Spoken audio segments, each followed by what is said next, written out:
வெங்காயம் நல்லா வதங்கி வந்துச்சு. இப்போ இந்த வெங்காயத்தை எடுத்துருவோம் நம்ம.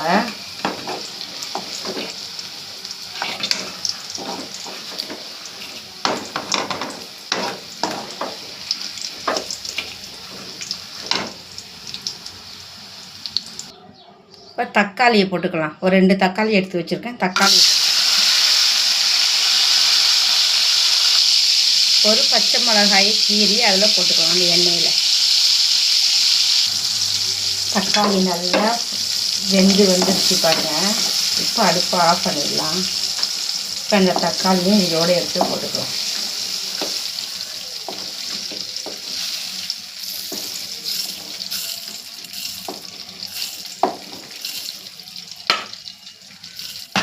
அவ்வளோதான். இப்போது வெங்காயம் தக்காளி எல்லாம் இதில் வந்து நல்லா வசங்கி எடுத்து வச்சாச்சு. காஷ்மீரி மிளகாவும் சேர்த்து இதில் 4 மீன் அதை நான் வேக வச்சு அந்த முள் இல்லாமல் எடுத்து வச்சுருக்கேன். இப்போ இதில் தான் இப்போ நம்ம மீன் சம்மந்தி செய்ய போகிறோம். அதுக்கு ஒரு ஸ்பூன் அளவுக்கு புளி கரைச்சல் எடுத்து வச்சுருக்கேன். எலுமிச்சை மரம் இல்லை, அதனால் புளி கரைச்சல். இப்போ சூடு ஆறட்டும், அதை நம்ம கையால் பிணைஞ்சிப்போம். இந்த 4 மீன் தான் நான் வேக வச்சு எடுத்து வச்சது. நல்லா உதிர்த்து வச்சுருக்கிறேன், ஒரு முள் கூட இல்லாமல். நீங்களும் அந்த மாதிரி செய்யுங்க. இப்போது இதை கையால் நல்லா பிசைஞ்சு விட்டுப்போம்.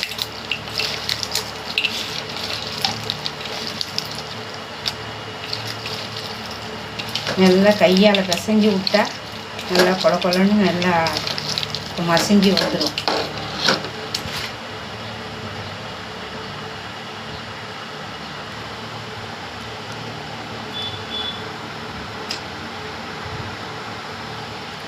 இப்போது நல்லா கொலையே பிசைஞ்சாச்சுங்க. கையால் நல்லா பிசைஞ்சு எடுத்துட்டேன் பாருங்கள். நல்லா பிசைஞ்சிட்டேன். இப்போ அடுத்தது இப்போது இந்த மீனை அதில் போட்டுக்கலாம். மீன் அதில் போட்டு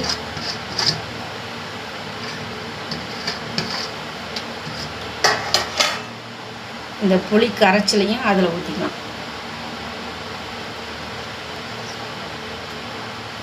ஏன்னா மீனுன்னா எலுமிச்சம்பழம் விடணும், எலுமிச்சம்பழம் இல்லை, அதனால் நம்ம புளியை ஊற்றணும்.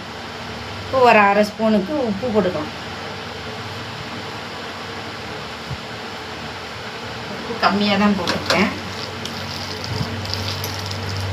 நீங்களும் இந்த மாதிரி மீன் அவிச்சு மீன் சம்மந்தி